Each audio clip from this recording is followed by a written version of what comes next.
Welcome to the show today. Today's show is going to be a little bit different. It's just going to be me. I'm kind of challenged with time over the next couple weeks, so it's kind of hard to coordinate and invite someone in. But this is give me a good chance to go back and take a little bit of a deep dive on something that I'd mentioned before and tends to get a little misunderstood. I've actually had people approach me and go, hey, I heard that advice you gave, and that advice was something that I heard a while back on another podcast, Brian Buffini, when I heard him interview Coach Lou Holtz. Now, Coach Lou Holtz, he gave a really good story, so let me tell you the story, and that'll give it context. And this is a story that you could apply in your personal life, and you can apply it in your business life, and you could apply it in the Agile space. So Lou Holtz, he just moved in with his wife, Beth Holtz. And they started living together, and Lou Holtz has a pet peeve, and it has to do with squeezing the toothpaste tube in the middle. Now, I'm sure a lot of you out there have some OCD or just like the toothpaste rolled up a certain way, so you could probably relate. So Lou Holtz said, Beth kept squeezing the toothpaste tube in the middle.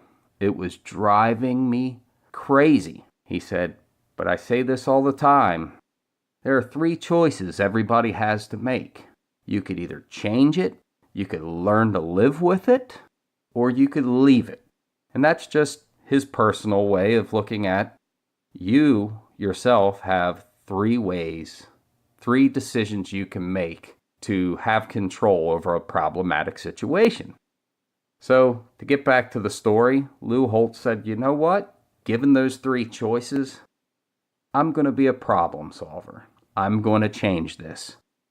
So that day after Lou Holtz was finished with practice, he went by one of the supermarket and he picked up 2 tubes of toothpaste and a Sharpie permanent marker. When Lou Holtz got home, he wrote Lou's on one of the tubes of toothpaste and Beth's on the other tubes of toothpaste. Now, he said they actually had one of those double vanity sinks, so he put hers neatly on her side and he put his neatly on his side. And he said, wow, I feel so great about this. I'm such a problem solver. And he said, and sure enough, that morning, Beth still reached over and grabbed his toothpaste and squeezed it in the middle. Lou said, that's it. Apparently I can't change this. He goes, but you know what? I'm not leaving. She's not leaving. And this is the way that it's going to be. You know what? If this is what I have to live with, I could get over this. I could live with it. And he focused his energy on something totally different so that he could have happiness. So those were the 3 decisions. And I had mentioned that on a previous podcast that we had. And I've mentioned it to a lot of people in trainings and workshops just as a tool, something that you could use to place you in control of your situation. Now, Kristen Hernandez is another one of our Coaching Agile Journeys leaders, and she actually added a piece of advice to this, and that there may be a 4th option. It may not be the most permanent of an option, but it was give it time. So you could give it time, change it, live with it, or leave it. And I know where she's coming from with the give it time approach. So maybe you just don't know. Maybe it's this short period that you have to endure some rough waters or some turbulence, right? Or maybe giving it time's the best thing to do to really think, see the big picture, observe, evaluate, put together pros and cons to make your decision of whether you're going to try to change it, whether you're going to live with it, or whether you're going to leave it. So where does this get misunderstood? I don't even know how else to explain it because I have people go, oh, yeah. I'm trying to change that, right? And that can be frustrating. You have to have a lot of perseverance. You have to be very persistent. And, here's where changing it gets misunderstood. You have to basically externalize and really evaluate, how am I trying to change it, right? So what I mean by that is a lot of times people will say, well, I'm trying to change it, but it's helpless. It's useless. Well, when you really dig in, the trying to change it is very internalized. They passive aggressively complain about it, or they'll bring up things in context. Well, if we just did Scrum, it would fix this problem.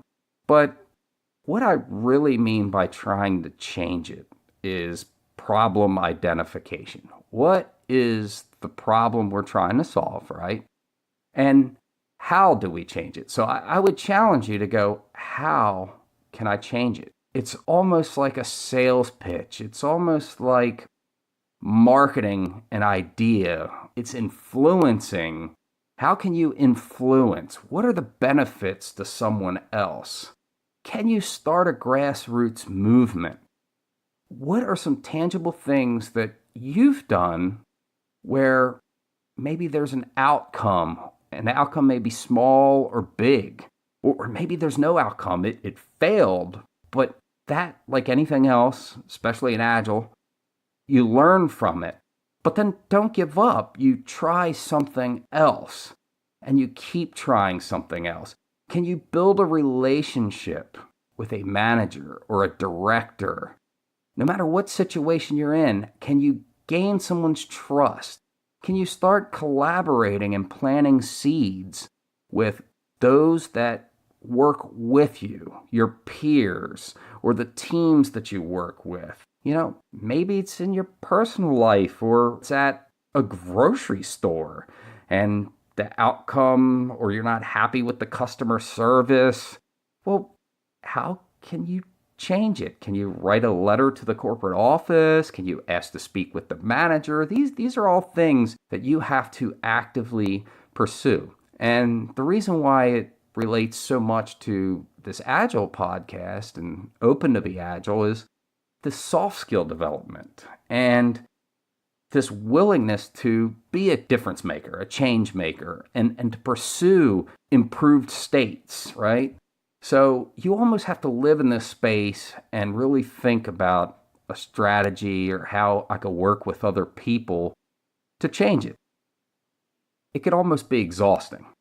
And I mean, this is where we're going to live, because I would err to say that anywhere you go and whatever you do, there's going to be a problem in front of you. We live in far from an ideal utopian world or society. I would say the chances are any work environment that you work in, 90%. And this is a huge, huge thing. It's not just Agile, it's business environments. You're going to face challenges. 90% of the work environments out there have turbulence. So already assume the mindset, this is where we're going to be at. We're kind of inadvertently signing up to help lead change. And in some cases, I think, which our next podcast, we're going to dive into, what do executives expect? Do they even value our coaching? And I think, too, that there's some trust building there to show results, be influential, and help change, help build that relationship to change. But anyway, if you're going to try to change it, there should be some pretty tangible evidence that you've tried to change it. You've tried to make an impact and you gave it your all. That's what I mean. Give it your all. Give it to the best of your ability. It can be exhausting. It may wear you out. You may need outlets just to vent sometimes, but I guess the thing I'm trying to say is if you're going to vent too, don't wear other people down neither, because that gets exhausting on other people and sometimes comes across as just sour grapes, and it looks like you're complaining, in which people are like, oh, here comes so-and-so. Bet they're going to complain about this again. So look, if you've reached a point where you can't change it, maybe you could live with it. Or, like Kristen said, maybe you step back and say, you know what? I really need to think about this. So I need to take some time because the plans that I have to change this aren't working so well. But you know what? In that time, can I live with it? Is all the other things that are going on in my work world or in my personal life? Are these things that are just so positive that it can outweigh this one negative thing that I'm contending with? That, you know what? If I'm going to live with it, I better be able to get over this. I better be able to come to peace with it. So that second one, live with it. This is what gets misunderstood here. I'll have people say, you know what? I've just come to the realization I'm going to have to live with it. But the result is every time they think about this thing that they're living with, it results in complaints, frustration, stress, agony. And I'm thinking, can you really live with that? I think you may have to go back and challenge yourself that if you've said that you're going to be able to live with it, are you at peace with that? Are you bludgeoning other people with it? Are you really happy? Look, at the end of the day, we got one shot at this, right? We got one shot in this world. And there was a quote, and the quote was from Thomas Edison. And Thomas Edison said the thing that really frustrated him the most was the clock, because the hands just keep on ticking. They don't stop. Time is so valuable, and every moment we are just losing time, and we may not be happy. So stop and think to yourself, what is the reason that you said that you could live with it? And are you at peace with it? And let's dig in a little bit further to this topic. So you're going to live with it. Well, you have to get past it because there's other positive things. But a lot of times, well, I'm living with it, but these excuses come up in this excuse factory. And at the end of the day, you're comfortable, you're still getting a paycheck, and you're just grinding through a really negative situation, maybe even adding toxicity to other people around you. I don't know if you're really living with, well, you know what, the benefits and the salary far outweigh this problem I'm having. I mean, at the end of the day, it's pretty good. Well, if that's your answer, then quit focusing on the negative. You've made your decision. You want the money, or you want the benefits, or I just have another couple years till I'll retire. Man, is it really worth losing a couple years over this agony you're going through? And if it is, then that's a decision you've made, and you have to own it and keep it to yourself and get past that. You have to gain peace and focus on the other positive things and the other things for the reason that you're doing it, right? So any of these other things, agony is not worth money.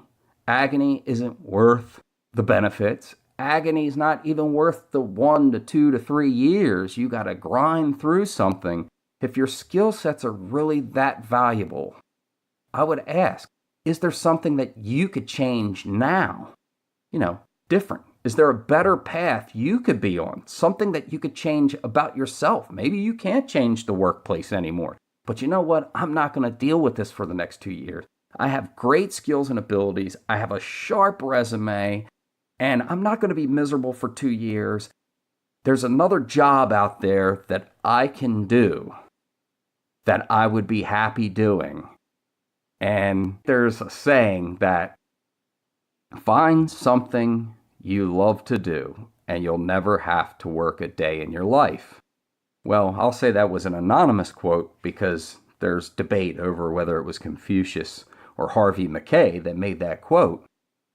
But maybe there's a better calling out there for you. Maybe you're not living with it and the time is for you to leave it and go find something that you don't even feel like you're working another day, something that you're happier about. But here's another thing where we're going to slide into the leaving it one.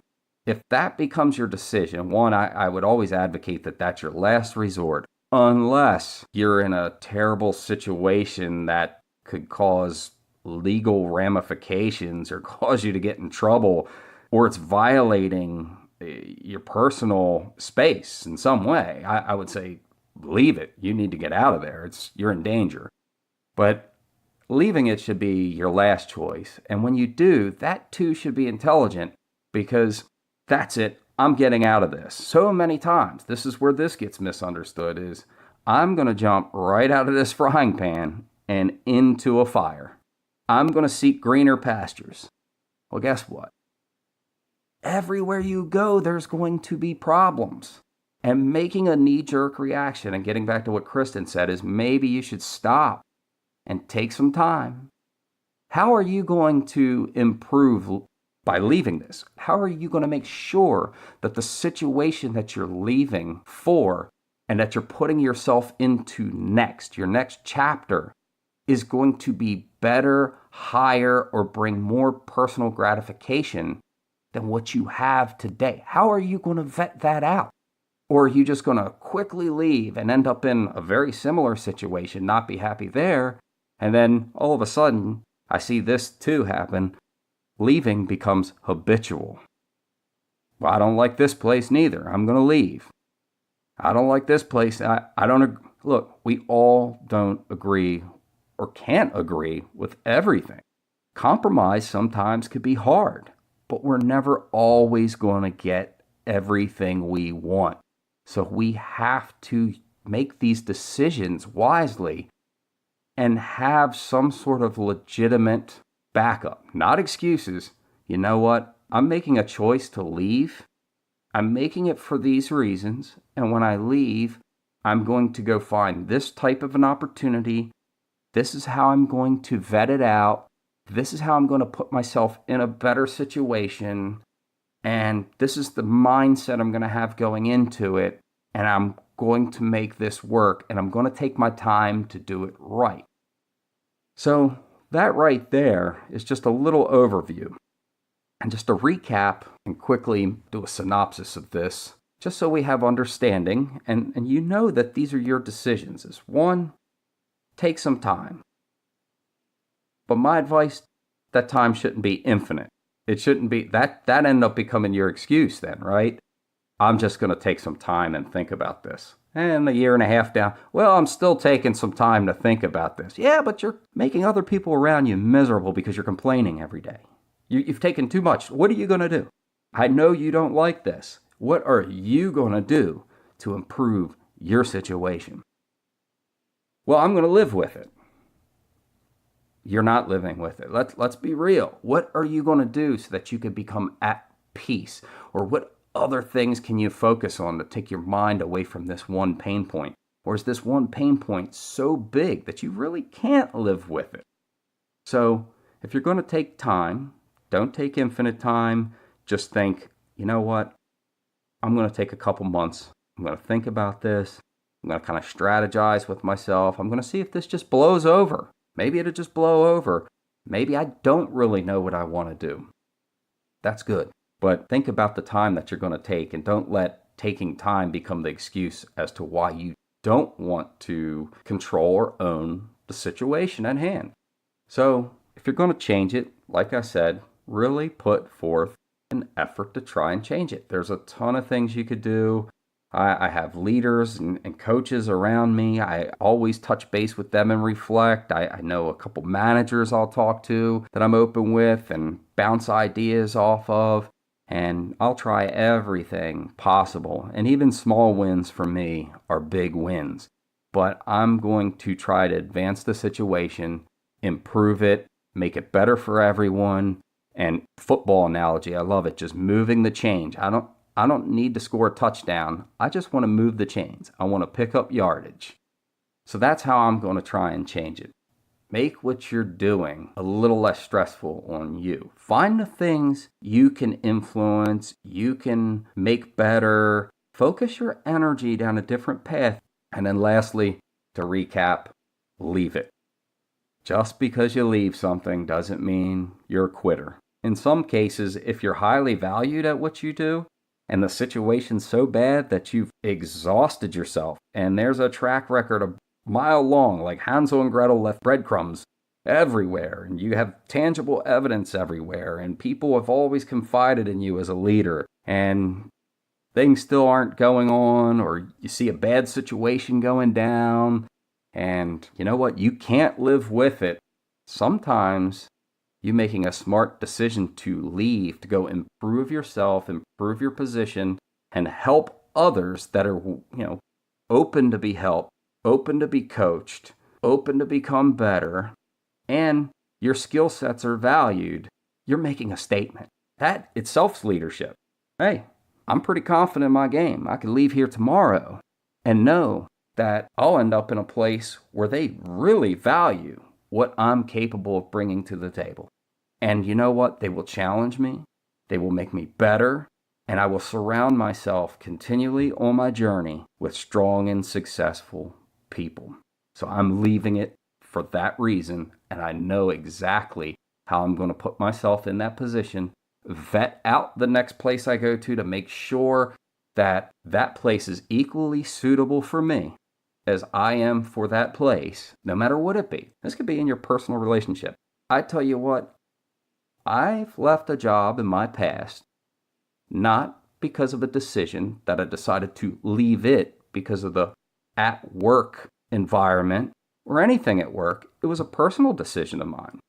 I wanted to move, and for that I left it. Otherwise, I would have never left that spot. But I had to make a personal decision to improve the happiness of my family, the prosperity of my family, and I had to look further down the road. So these are all decisions that you can do. And I see that too. It's like people want to leave, but will make excuses why not to leave. But here's the thing. What's the end game? Not only what is it going to get you, how is it going to help the people around you? That's a lot of my decision is, how can I not just improve my situation, but help and improve other people's situation by making this decision to leave? And when you leave, make sure you do for the right reasons. You've exhausted all your means, and make it worthwhile. And keep trying to continue to improve your journey. Make your journey as good as it possibly can. Grow, help others, share your journey. And to be a leader, it's being bold. It's being courageous and going, you know what? I'm not afraid to make this decision. Or I'm going to make this decision and I'm going to be so positive about it that thing that was bothering me isn't going to bother me anymore, because the people around me that are watching me make that decision, they've just gained confidence and said, if he could do it, I can do it. Or if she could do it, I can do that too. And just a little personal confession. I've had a nail biting problem my whole life. And I read an article that somebody stopped biting their nails. This is a pet peeve of my wife's. My mom said I stopped biting my nails. And now I have a daughter that has this problem. So now I have to be a role model for her. So guess what I'm doing? Something I've done for 40 plus years of my life that's a bad habit. I'm stopping it. I'm dropping it. Cold turkey. This isn't for me. I would keep biting my nails and biting my nails. I'm making this decision for the sake of my daughter, for someone else, so I can improve someone else's journey by being a role model to someone else because that other person's watching me. So, as you go on this week, think about how we broke this down, the reasons for why you should take time. Think about what you should do to try and change it. And I think you can. I think you can make some positive ground. It all depends on how well you can influence the change and how you can work with other people and collaborate with other people and build relationships. You can do that. You can be a difference maker before having to resort to anything else. Then there's, hey, I can live with it. This problem isn't so bad. Look at all these other great things. I'm very fortunate in life. Very lucky. I'm proud to be here. I have opportunities abound. You know what? I can live with this. And I'm going to put it behind me, and I'm going to move on, and I'm going to be a difference maker and a leader that people can count on. And then lastly, you can leave it. And leave it for the right reasons. Don't put yourself in another bad situation. Advance your journey. Advance the journey of those around you.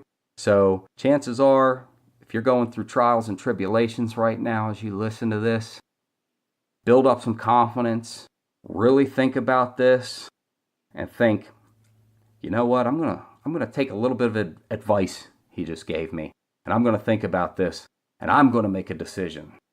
I'm gonna make that change. And Benjamin Franklin said this about advice: wise men don't need advice. Fools won't take it. I take advice from people all around me. I gave an example of where I took advice from my daughter and fixed my golf cart that I was messing with for almost 2 months to get a vibration to go away. And she goes, Daddy, if you move these rubber grips, it'd take that vibration. I bet that'll work. Well, who am I to listen to a 10-year-old, right? What does she know? Guess what? I stopped my golf cart, moved the rubber grips, and it went away. And I went, how simple was that? So I'm just giving you advice. I hope you could think about it. And if you're going through those trials and tribulations, just think about the advice. Think about how you understand this and the decision that you're going to make. And what's that decision all about? And go ahead and do it. It's up to you. And with this, I'll leave you with one more piece of powerful advice from Coach Lou Holtz. He has 3 rules for success in business and life. Do what is right and avoid doing what is wrong. Do everything to the best of your ability.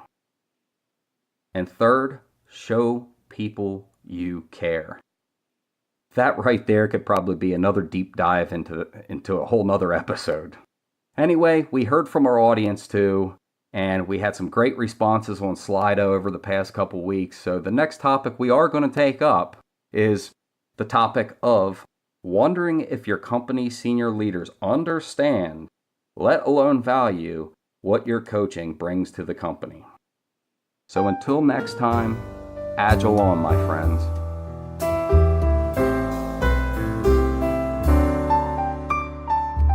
To learn more or to contact us, visit www.coachingagilejourneys.com.